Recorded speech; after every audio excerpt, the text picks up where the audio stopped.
semuanya, perkenalkan nama aku Davina Lourdes Rahayu dengan NIM 2310211223. Di sini aku bakal menjelaskan tentang apa itu konsep otonomi daerah.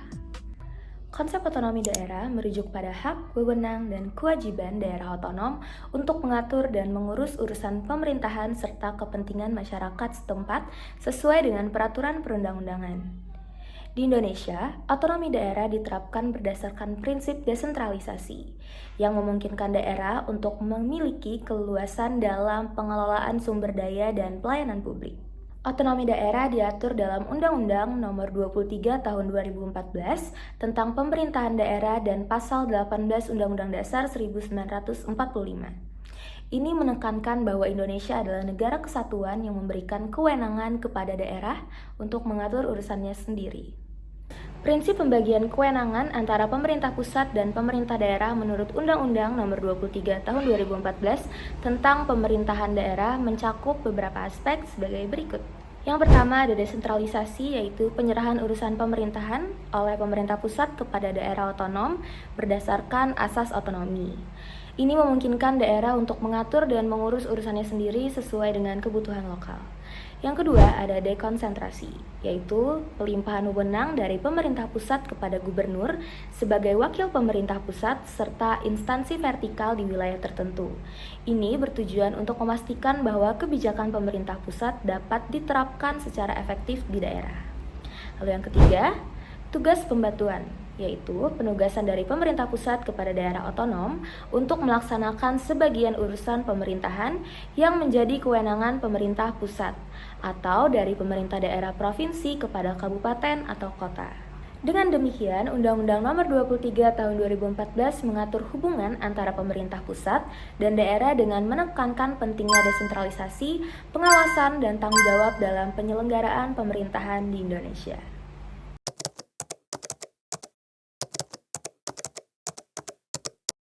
Lalu selanjutnya ada 3 tantangan utama dalam pelaksanaan otonomi daerah di Indonesia. Yang pertama adalah disparitas pembangunan antar daerah, yaitu terdapat ketimpangan yang signifikan dalam pembangunan antara daerah kaya dan daerah miskin. Daerah dengan sumber daya alam yang melimpah dan infrastruktur yang baik cenderung berkembang lebih cepat, sementara daerah tertinggal mengalami kesulitan dalam akses terhadap pelayanan publik. Yang kedua yaitu kapasitas kelembagaan yang terbatas. Banyak pemerintah daerah menghadapi kendala dalam kapasitas kelembagaan, termasuk kurangnya sumber daya manusia yang berkualitas dan kelemahan dalam tata kelola pemerintahan. Keterbatasan ini menghambat efektivitas pengelolaan, pembangunan, dan pelayanan publik, serta mengurangi kemampuan daerah untuk merespon kebutuhan masyarakat secara tepat dan cepat. Lalu hambatan otonomi daerah yang ketiga adalah potensi konflik dan ketidakpastian politik. Otonomi daerah dapat memicu konflik antara pemerintah daerah dan pemerintah pusat, terutama terkait dengan pembagian wewenang dan sumber daya. Selain itu, munculnya dinasti politik di tingkat daerah dapat menghambat inovasi kebijakan dan menciptakan ketidakpuasan di kalangan masyarakat. Ketidakpastian politik ini dapat mengganggu stabilitas pemerintahan lokal dan memperlambat proses pembangunan. Untuk mengatasi tantangan-tantangan ini memerlukan kolaborasi antara pemerintah pusat dan pemerintah daerah, serta partisipasi aktif masyarakat untuk memastikan bahwa otonomi daerah dapat berjalan efektif dan memberikan manfaat bagi semua pihak. Nah, lalu selanjutnya aku bakalan kasih contoh konflik antara pemerintah pusat dan pemerintah daerah dalam pelaksanaan otonomi daerah. Jadi contoh kasus yang aku ambil di sini adalah kasus konflik wilayah antara Kabupaten Halmahera Utara dan Kabupaten Halmahera Barat di Maluku Utara.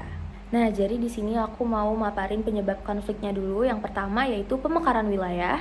Konflik ini berakar dari pemekaran wilayah yang dilakukan pada tahun 2003, di mana 6 desa menjadi sengketa antara kedua kabupaten.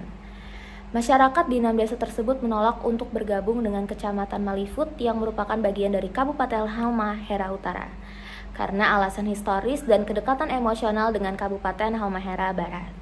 Penyebab yang kedua yaitu pengabaian aspirasi masyarakat.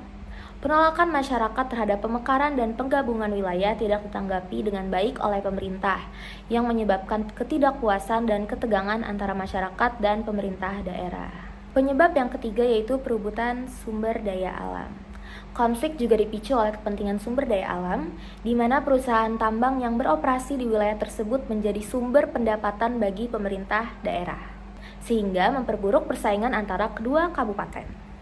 Nah, dengan adanya penyebab konflik tadi, ditemukan juga penyelesaian kasusnya, yaitu dengan mediasi oleh pemerintah provinsi.